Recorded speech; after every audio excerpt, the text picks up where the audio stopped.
flee from their homelands due to a vicious civil war, a group of fairy tale creatures make their home in a rundown borough of New York.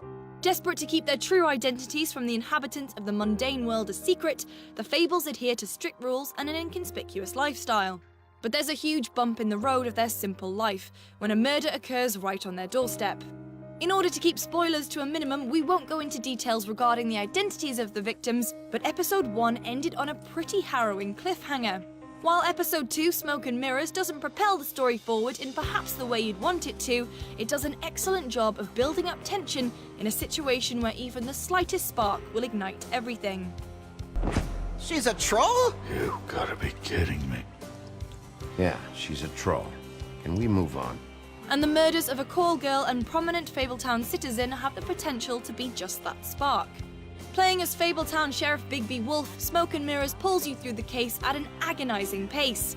While you want to know who did it and who the murderer was, Episode 2 is a slow burner, preferring to set the scene like a noir thriller instead of jumping into explosive action. Do you have to mention my name? I mean, it's not like Beast would ever see your report. It's just... You're asking me to lie.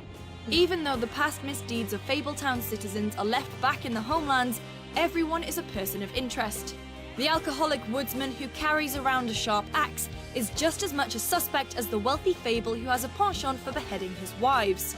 Consequences have a much bigger impact in The Wolf Among Us than they do in The Walking Dead, and the branching paths in Smoke and Mirrors become apparent very quickly. Previous decisions dictate who will fall under your gaze first, and who you'll interrogate to get answers. Where's your brother, Dee? I don't know, okay? I haven't seen him since I left to go find Faith's. Since we ran into you. The only issue with the game being so decision-led comes when you try to pour yourself into Bigby's shoes. Compared to Lee from Season 1 of The Walking Dead, Bigby comes into The Wolf Among Us as a fully formed character. Lee's past was ambiguous, with the onset of the zombie apocalypse allowing him to start afresh.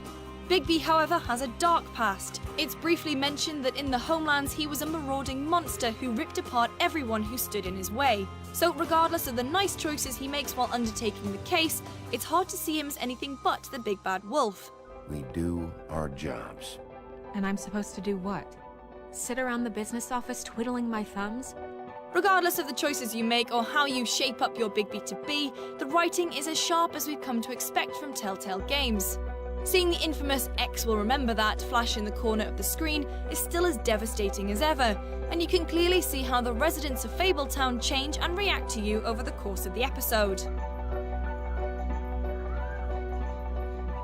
You don't really have to stay up here with me. Yes, I do. Just do what you have to do.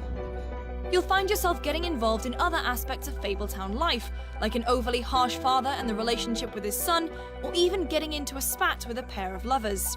While the murder case is the main line that strings the story along, these smaller facets help further ingrain yourself into the world of Fables.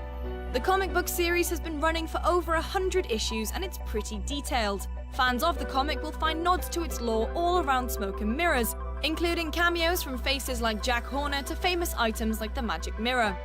If it's all a little bit too overbearing, there's the ever-handy Book of Fables, whose pages detail the backstories of characters you come into contact with throughout your investigation. Yeah.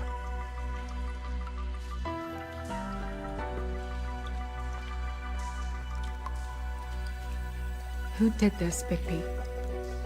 While the neon-infused art style and standout character art is gorgeous, it's a shame that there are still technical issues in Smoke and Mirrors. Frame rate occasionally slows when there's too much going on, and on consoles at least it's sometimes prone to crash. But all these things we can forgive. Smoke and Mirrors is another case of the Telltale team doing what it does well, delivering a gripping plot that leaves you begging for the next episode.